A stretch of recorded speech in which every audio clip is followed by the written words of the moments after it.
بسم اللہ الرحمن الرحیم۔ اہل حق اور اہل باطل میں فرق۔ یہاں یہ بات قابل لحاظ ہے کہ مسلم بن عقیل رضی اللہ عنہ کو اپنی موت سامنے نظر آ رہی ہے، اور نہ صرف اپنی موت بلکہ اپنے پورے خاندان اہل بیت کی موت اور اس کے ساتھ ایک صحیح اسلامی مقصد کی ناکامی دیکھ رہے ہیں۔ اور جس شخص کے ہاتھوں یہ سب کچھ ہونے والا ہے وہ اس طرح ان کے قابو میں ہے کہ بیٹھے بیٹھے اسے ختم کر سکتے ہیں، مگر اہل حق اور خصوصاً اہل بیت اطہار کا جوہر شرافت اور تقاضائے اتباع سنت دیکھنے اور یاد رکھنے کے قابل ہے کہ اس وقت بھی ان کا ہاتھ نہیں اڑتا۔ یہی اہل حق کی علامت ہے کہ وہ اپنی ہر حرکت و سکون اور ہر قدم پر سب سے پہلے یہ دیکھتے ہیں کہ اللہ تبارک و تعالیٰ اور اس کے رسول کے نزدیک ہمارا یہ قدم صحیح ہے یا نہیں، اور اگر کتاب و سنت سے یا تقاضائے شرافت سے ان کی اجازت نظر نہیں آتی تو اپنا سب کچھ قربان کرنے اور مقصد کو نظر انداز کرنے کے لیے تیار ہو جاتے ہیں۔ اس کے بعد شریک تو اسی بیماری میں 3 روز کے بعد انتقال کر گئے۔ اب جس شخص کو ابن زیاد نے 3000 روپے دے کر مسلم بن عقیل رضی اللہ عنہ کے پیچھے لگایا تھا، وہ مسلم بن عوزیہ کے پاس برابر آمد و رفت رکھتا تھا۔ بالآخر ایک روز مسلم بن عوزیہ نے اس کو مسلم بن عقیل رضی اللہ عنہ سے ملا دیا۔ اس نے جا کر مسلم بن عقیل رضی اللہ عنہ کے ہاتھ پر حضرت حسین رضی اللہ عنہ کے لیے بیعت کی اور 3000 درہم ان کو دے دیے، اور اب روزانہ ان کے پاس آنے جانے لگا، اور اس راستے مسلم بن عقیل رضی اللہ عنہ کی ہر نقل و حرکت اور تمام راز ابن زیاد کے پاس پہنچنے لگے۔ ہانی بن عروہ کی گرفتاری۔ اب جب کہ ابن زیاد پر پوری طرح راز فاش ہو گیا اور معلوم ہو گیا کہ ہانی بن عروہ نے مسلم کو پناہ دے رکھی ہے، تو اس کو ہانی کی فکر ہوئی۔ لوگوں سے کہا کہ یہ کیا بات ہے کہ بہت دنوں سے ہانی بن عروہ ہم سے نہیں ملے۔ لوگوں نے بیماری کا عذر بتایا، مگر اس کو تو گھر کے بھیدی نے سب کچھ بتا رکھا تھا۔ اس نے کہا نہیں، ایسا نہیں ہے، وہ مرض سے اچھے ہو چکے ہیں، گھر کے دروازے پر پہرے کے لیے بیٹھے رہتے ہیں۔ آپ لوگ جاؤ اور اس کو سمجھاؤ کہ اپنی ذمہ داریوں کو سمجھیں اور ہمارے پاس آئیں۔ یہ لوگ ہانی کے پاس پہنچے، حالات کی نزاکت بتلا کر کہا کہ آپ ہمارے ساتھ چلیے۔ ہانی نے اپنے آپ کو مجبور پایا، ان کے ساتھ چلنے کے لیے سوار ہو گئے۔ جب قصر عمارت کے قریب پہنچے تو ان کو احساس ہوا کہ آج میرے لیے خیر نہیں ہے۔ آنے والوں میں ان کے عزیز حسان بن اسما بھی تھے۔ ان سے کہا کہ مجھے اپنے بارے میں خطرہ ہے۔ حسان نے جواب دیا کہ آپ بالکل فکر نہ کریں، میں تو کوئی خطرہ محسوس نہیں کرتا۔ وجہ یہ تھی کہ حسان ان واقعات سے بالکل بے خبر تھے۔ یہ لوگ ہانی کو ساتھ لیے ہوئے قصر عمارت میں داخل ہوئے تو ابن زیاد نے قاضی کوفہ شریح سے کہا ایک خائن کو خود اس کے پاؤں نے یہاں تک پہنچا دیا۔ جب قریب آئے تو ابن زیاد نے شعر پڑھا، ارید حیاتہ و یرید قتلی، میں تو اس کی زندگی چاہتا ہوں اور وہ میرے قتل کے در پہ ہے۔ ہانی نے کہا یہ کیا بات ہے؟ ابن زیاد نے کہا کہ کیا آپ جانتے ہیں کہ ہم ان سازشوں سے بے خبر ہیں جو امیر المؤمنین کے خلاف آپ کے گھر میں ہو رہی ہیں؟ آپ نے مسلم بن عقیل کو اپنے گھر میں ٹھہرایا ہوا ہے اور اس کے واسطے اسلحہ اور رضاکار جمع کر رہے ہیں۔ ہانی نے انکار کیا اور گفتگو طویل ہوئی تو ابن زیاد نے اپنے اس جاسوس کو سامنے کر دیا جس کے ذریعے خبریں پہنچی تھیں۔ یہ ماجرا دیکھ کر ایک دفعہ تو ہانی شزر رہ گئے، مگر پھر ذرا سنبھل کر بولے۔ ہانی کی شرافت، اپنے مہمان کو سپرد کرنے سے انکار۔ میری بات سنیے اور اس کو سچ مانیے، میں واللہ آپ سے جھوٹ نہ بولوں گا۔ واقعہ یہ ہے کہ بخدا نہ میں نے مسلم بن عقیل کو بلایا، نہ مجھے ان کے معاملے کی کوئی خبر تھی۔ اچانک ان کو اپنے دروازے پر بیٹھا ہوا دیکھا اور مجھ سے میرے گھر مہمان ہونے کے لیے کہا۔ مجھے ان کی بات رد کرنے سے حیا مانے ہوئی اور اس کی وجہ سے مجھ پر بہت سی ذمہ داریاں عائد ہو گئیں۔ میں نے مجبور ہو کر اپنے گھر میں داخل کیا اور مہمان بنا لیا، اور اگر اب آپ مجھ پر اطمینان کریں تو میں اپنے گھر واپس جاؤں اور ان کو اپنے گھر سے نکال دوں اور آپ کے پاس آ جاؤں۔ ابن زیاد نے کہا کہ خدا کی قسم آپ مجھ سے اس وقت تک جدا نہیں ہو سکتے جب تک مسلم بن عقیل کو میرے سپرد نہ کر دیں۔ ہانی نے کہا کہ میں ہرگز ایسا نہیں کر سکتا کہ اپنے مہمان کو تمہارے سپرد کر دوں اور تم اسے قتل کر دو۔ حاضر مجلس مسلم بن عمر باہلی نے ابن زیاد سے کہا کہ مجھے اجازت دیجیے، میں انہیں سمجھاتا ہوں۔ علیحدہ لے گئے اور کہا کہ کیوں اپنے آپ کو ہلاک کرتے ہو، مسلم کو ان کے سپرد کر دو۔ یہ لوگ سب آپس میں بھائی بھائی ہیں، ایک دوسرے سے نمٹ لیں گے، قتل نہ کریں گے اور نہ کوئی نقصان پہنچائیں گے۔ اس معاملے میں نہ آپ کی کوئی رسوائی ہے نہ عار۔ ہانی نے کہا اس سے زیادہ کیا رسوائی ہو سکتی ہے کہ میں اپنے مہمان کو اس کے دشمن کے حوالے کر دوں؟ بخدا اگر کوئی میرا یار و مددگار بھی نہ ہوتا اور میں تنہا ہوتا، جب بھی اپنے مہمان کو اپنی زندگی میں اس کے سپرد نہ کرتا۔ ہانی بن عروہ پر تشدد و مار پیٹ۔ جب ہانی کی یہ پختگی دیکھی تو ابن زیاد اور اس کے مصاحب خاص مہران نے ہانی کے بال پکڑ کر ان کو مارنا شروع کیا، یہاں تک کہ ان کی ناک اور منہ سے خون بہنے لگا، اور کہا کہ اب بھی تم مسلم کو ہمارے حوالے کر دو ورنہ تمہیں قتل کر دیں گے۔ ہانی نے کہا میرا قتل کر دینا تیرے لیے آسان نہیں، اگر ایسا کرو گے تو تمہارے قصر عمارت کو تلواریں گھیر لیں گی۔ اس پر ابن زیاد نے اور زیادہ مار پیٹ شروع کر دی۔ اسما بن خارجہ جو ہانی کو گھر سے بلا کر لائے تھے اور ان کو اطمینان دلایا تھا کہ آپ کوئی فکر نہ کریں، وہ اس وقت کھڑے ہوئے اور سختی سے ابن زیاد کو کہا اے غدار، تو نے ہمیں ایک شخص کو لانے کے لیے کہا، جب ہم اسے لے آئے تو نے ان کا یہ حال کر دیا۔ اس پر ابن زیاد نے ہاتھ روکا۔ ہانی کی حمایت میں ابن زیاد کے خلاف ہنگامہ۔ ادھر شہر میں یہ بات مشہور ہو گئی کہ ہانی بن عروہ قتل کر دیے گئے۔ جب یہ خبر عمرو بن حجاج کو پہنچی تو وہ قبیلے مدید کے بہت سے نوجوانوں کو ساتھ لے کر موقع پر پہنچے اور ابن زیاد کے مکان کا محاصرہ کیا۔ اب تو ابن زیاد کو فکر لاحق ہوئی۔ قاضی شریح کو کہا کہ آپ باہر جا کر لوگوں کو بتلائیں کہ ہانی بن عروہ صحیح سالم ہیں، قتل نہیں کیے گئے ہیں، میں خود ان کو دیکھ کر آیا ہوں، اور شریح کے ساتھ اپنا ایک آدمی بطور جاسوس لگا دیا کہ وہ ابن زیاد کے کہنے کے خلاف کوئی بات نہ کریں۔ قاضی شریح کا یہ قول سن کر عمرو بن حجاج نے اپنے ساتھیوں سے کہا کہ اب اطمینان ہے، تم واپس چلے جاؤ۔ ہانی بن عروہ کے متعلق شہادت کی خبر اور اس کے خلاف قبیلے مدید کے ہنگامے اور ابن زیاد کے قصر کے محاصرے کی اطلاع جب مسلم بن عقیل رضی اللہ عنہ کو ملی تو وہ بھی مقابلے کے لیے تیار ہو کر نکلے، اور جن 18,000 مسلمانوں نے ان کے ہاتھ پر بیعت کی تھی ان کو جمع کیا۔ 4,000 آدمی جمع ہو گئے اور جمع ہوتے جا رہے تھے۔ یہ لشکر ابن زیاد کی قصر عمارت کی طرف بڑھا تو ابن زیاد نے قصر کے دروازوں کو بند کر لیا۔ مسلم رضی اللہ عنہ اور ان کے ساتھیوں نے قصر کا محاصرہ کر لیا۔ مسجد اور بازار ان لوگوں سے بھر گیا جو ابن زیاد کے مقابلے پر آئے تھے، اور شام تک اس میں اضافہ ہوتا رہا۔ ابن زیاد کے ساتھ قصر عمارت میں صرف 30 سپاہی اور کچھ خاندان کے سادات تھے۔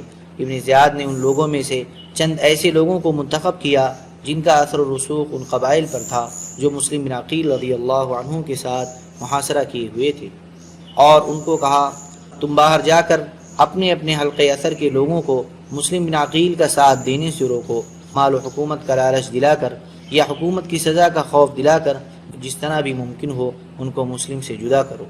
ادھر سادات و شیعہ کو حکم دیا کہ تم لوگ قصر کی چھت پر چڑھ کر لوگوں کو اس بغاوت سے روکو اور اسی خوف و طمع کے ذریعے ان کو محاصرے سے واپس جانے کی تلقین کرو۔ محاصرہ کرنے والوں کا فرار اور مسلم بن عقیل رضی اللہ عنہ کی بے کسی۔ جب لوگوں نے اپنے سادات شیعہ کی زبانی یہ باتیں سنی تو متفرق ہونا شروع ہو گئے۔ عورتیں اپنے بیٹوں بھائیوں کو محاذ سے واپس بلانے کے لیے آنے لگیں، یہاں تک کہ مسجد میں ابن عقیل رضی اللہ عنہ کے ساتھ صرف 30 آدمی باقی رہ گئے۔ یہ صورتحال دیکھ کر مسلم بھی یہاں سے واپس ابواب کندہ کی طرف چلے۔ جب وہ دروازے پر پہنچے تو دیکھا کہ ان کے ساتھ ایک آدمی بھی نہ رہا تھا۔ مسلم بن عقیل رضی اللہ عنہ تنہ تنہا کوفہ کے گلی کوچوں میں پھرتے تھے کہ اب کہاں جائیں۔ بالآخر کندہ کی عورت طوعا کے گھر پہنچے۔ ان کے لڑکے بلال اسی ہنگامے میں باہر گئے ہوئے تھے۔ وہ دروازے پر واپسی کا انتظار کر رہی تھی۔ مسلم نے اس سے پانی مانگا، پانی پی کر وہیں بیٹھ گئے۔ عورت نے کہا کہ آپ پانی پی چکے، اب آپ اپنے گھر جائیے۔ مسلم خاموش رہے۔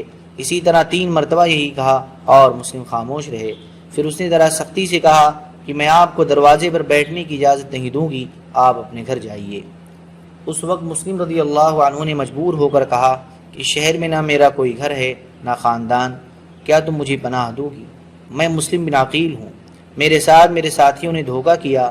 عورت کو رحم آ گیا اور مسلم کو اپنے گھر میں داخل کر لیا اور شام کا کھانا پیش کیا۔ مسلم رضی اللہ عنہ نے نہ کھایا۔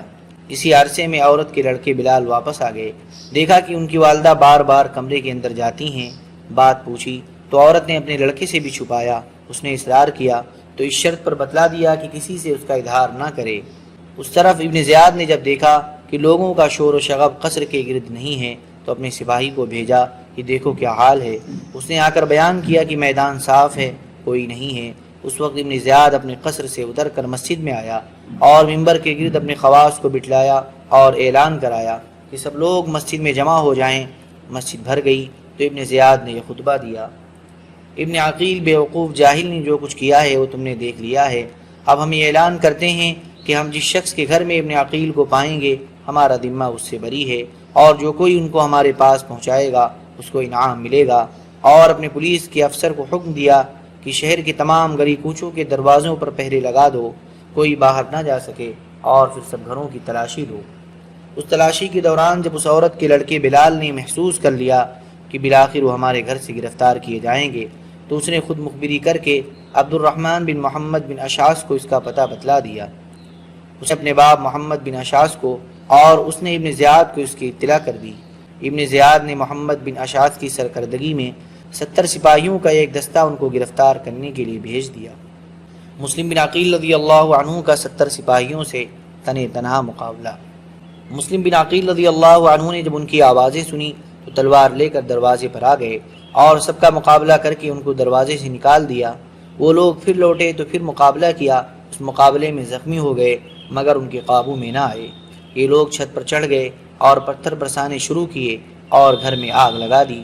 مسلم بن عقیل رضی اللہ عنہ ان کے سب حربوں کا تنہا مقابلہ کر رہے تھے کہ محمد بن اشعث نے ان کے قریب ہو کر پکارا کہ میں تمہیں امن دیتا ہوں، اپنی جان کو ہلاک نہ کرو، میں تم سے جھوٹ نہیں بول رہا، یہ لوگ تمہارے چچا زاد بھائی ہیں، نہ تمہیں قتل کریں گے نہ ماریں گے۔ مسلم بن عقیل رضی اللہ عنہ کی گرفتاری۔ مسلم بن عقیل رضی اللہ عنہ تنہا 70 سپاہیوں کا مقابلہ کرتے ہوئے زخموں سے چور ہو کر تھک چکے تھے، ایک دیوار سے کمر لگا کر بیٹھ گئے۔ ان کو ایک سواری پر سوار کر دیا گیا اور ہتھیار ان سے لے لیے گئے۔ ہتھیار لینے کے وقت ابن عقیل نے کہا کہ یہ پہلی عہد شکنی ہے کہ امن لینے کے بعد ہتھیار چھینے جا رہے ہیں۔ محمد بن اشعث نے کہا کہ نہیں، آپ کوئی فکر نہ کریں، آپ کے ساتھ کوئی ناگوار معاملہ نہ کیا جائے گا۔ ابن عقیل نے فرمایا یہ سب محض باتیں ہیں، اور اس وقت ابن عقیل کی آنکھوں سے آنسو جاری ہو گئے۔ محمد بن اشعث کے ساتھیوں میں عمرو بن عبید بھی تھا جو ان کو امان دینے کا مخالف تھا۔ اس نے کہا اے مسلم، جو شخص ایسا اقدام کرے جو آپ نے کیا، جب پکڑ لیا جائے تو اس کو روکنے کا حق نہیں ہے۔ مسلم بن عقیل رضی اللہ عنہ کی حضرت حسین رضی اللہ عنہ کو کوفہ آنے سے روکنے کی وصیت۔ ابن عقیل رضی اللہ عنہ نے فرمایا کہ میں اپنی جان کے لیے نہیں روتا، بلکہ میں حسین اور آل حسین کی جانوں کے لیے رو رہا ہوں، جو میری تحریر پر عنقریب کوفہ پہنچنے والے ہیں اور تمہارے ہاتھوں اسی بلا میں گرفتار ہوں گے جس میں میں گرفتار ہوں۔ اس کے بعد محمد بن اشعث سے کہا کہ تم نے مجھے امان دیا ہے اور میرا گمان یہ ہے کہ تم اپنے اس امان سے عاجز ہو جاؤ گے، لوگ تمہاری بات نہ مانیں گے اور مجھے قتل کر دیں گے، تو اب کم از کم تم میری ایک بات مان لو، وہ یہ ہے کہ ایک آدمی حضرت حسین رضی اللہ عنہ کے پاس فوراً روانہ کر دو، جو ان کو میرے حال کی اطلاع کر کے یہ کہہ دے کہ آپ راستے ہی سے اپنے اہل بیت کو لے کر لوٹ جائیں، کوفہ والوں کے خطوط سے دھوکہ نہ کھائیں، یہ وہی لوگ ہیں جن کی بے وفائی سے گھبرا کر آپ کے والد اپنی موت کی تمنا کیا کرتے تھے۔ محمد بن اشعث نے حلف کے ساتھ اس کا وعدہ کر لیا کہ میں ایسا کروں گا۔ محمد بن اشعث نے وعدے کے مطابق حضرت حسین رضی اللہ عنہ کو روکنے کے لیے آدمی بھیجا۔ اس کے ساتھ ہی محمد بن اشعث نے اپنا وعدہ پورا کیا، ایک آدمی کو خط دے کر حضرت حسین رضی اللہ تعالیٰ عنہ کی طرف بھیج دیا۔ حضرت حسین رضی اللہ عنہ اس وقت مقام زیالہ تک پہنچ چکے تھے۔ محمد بن اشعث کے قاصد نے یہاں پہنچ کر خط دیا۔ خط پڑھ کر حضرت حسین رضی اللہ عنہ نے فرمایا جو چیز ہو چکی ہے وہ ہو کر رہے گی، ہم صرف اللہ تعالیٰ ہی سے اپنی جانوں کا ثواب چاہتے ہیں اور امت کے فساد کی فریاد کرتے ہیں۔ الغرض یہ خط پا کر بھی حضرت حسین رضی اللہ عنہ نے اپنا ارادہ ملتوی نہیں کیا اور جو عزم کر چکے تھے اس کو لیے ہوئے آگے بڑھتے رہے۔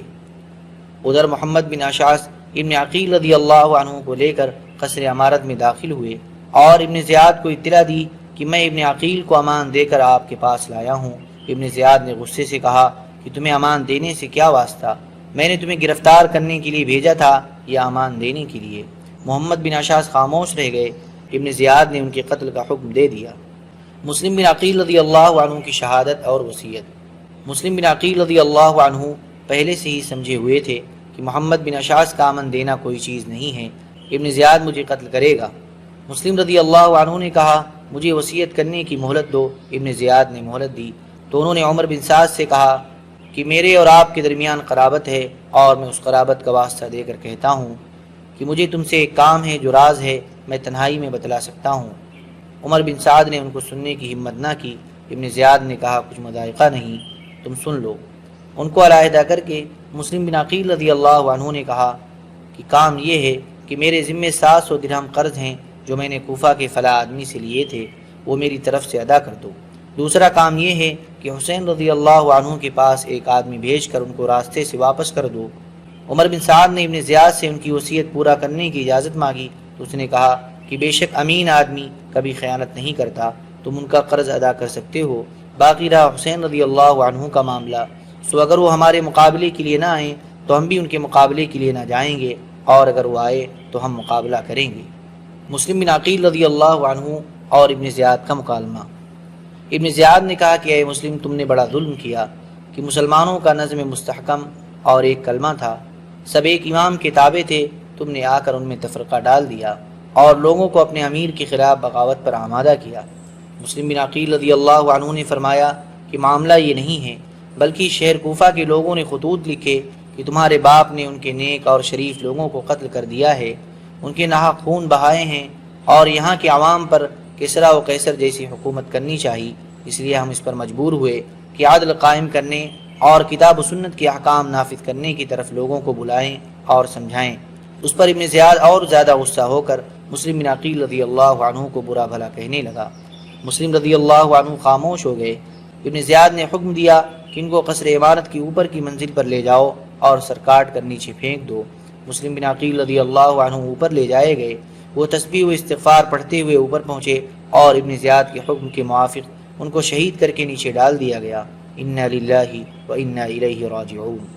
مسلم بن عقیل رضی اللہ عنہ کو قتل کرنے کے بعد ہانی بن عروہ کے قتل کرنے کا فیصلہ کیا، ان کو بازار میں لے جا کر قتل کر دیا گیا۔ ابن زیاد نے ان دونوں کے سر کاٹ کر یزید کے پاس بھیج دیے۔